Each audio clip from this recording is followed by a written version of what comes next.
Hello everyone. Today in class this week in class rather, you've got to work through a reading, but it's actually like a tutorial, classifying Landsat image services to make a land cover map. And it's at this link right here, brings you to this website at blogs.esri.com. And this is an article from 2011. And essentially, you have to follow along in the steps here to take some Landsat data, which is streaming from a server online managed by ESRI or Esri, and classify it into a categorical land cover map. And it's a pretty useful skill. And to do this, you have to follow along in this with this article. You have to download a zip file.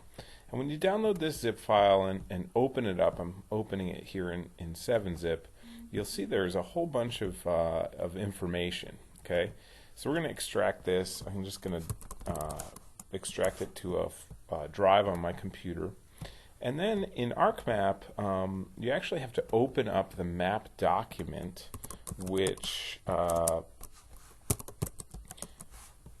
corresponds to the data that we just downloaded. So here it's in the supervised classification folder I extracted from the downloaded zip file, and it'll open things up, and it actually shows you a classified land cover map, and it should be showing you, if we turn off that map, a Landsat TM multispectral image, so a thematic mapper image from 2000. But if you notice, there's this little red exclamation point here. Now generally, to fix a red exclamation point, it just means that the data aren't where the computer or where the map document thinks they should be, and we would be able to change that here in data source. But unfortunately, we can't change that in the data source here because it's a streaming base map layer, and the specification or this streaming layer no longer exists.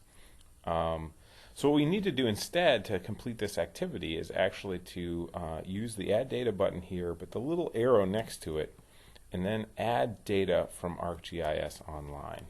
It might take a second or two for this dialog box to open, and then what we want to do is search for TM_multispectral.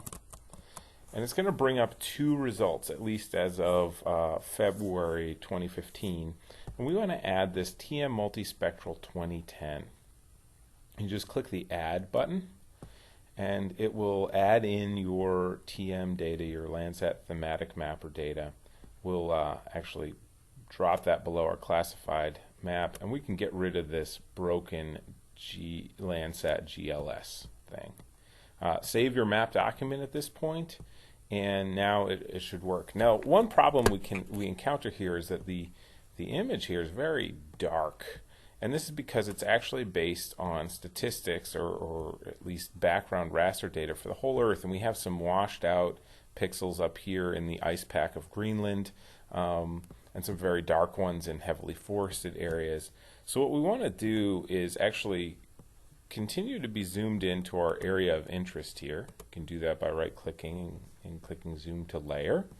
And then what we'll do is change our TM spectral data such that, in the symbology area, such that the statistics it's using are from our current display extent. Go ahead and say OK, and it'll take a moment to refresh. You might even have to hit the refresh button here, but we should see is a change so that the data that are displayed are a little easier to see. The other problem is it comes in with the bands flipped by default. So band 3 is actually red light, and band 1 would be blue light. Band 2 is green light. And so if we do this, we'll see the display change into what we call real color, true color imagery. So this would be about what you'd see from the air. We also might want to set up some kind of classification stretch here to make the data pop. So now we can actually see what we're doing. If you wanted to switch this to a false color infrared, we would change the red channel on our monitor to be displaying the infrared band 4. Then we want band 3, the red light, to be displayed in the green channel, and band 2, green light, displayed in the blue channel. and we get areas, or we get a display here as it refreshes, where healthy vegetation is displayed in red. Anyway, to do this, pardon my email notifications, to do this you would need to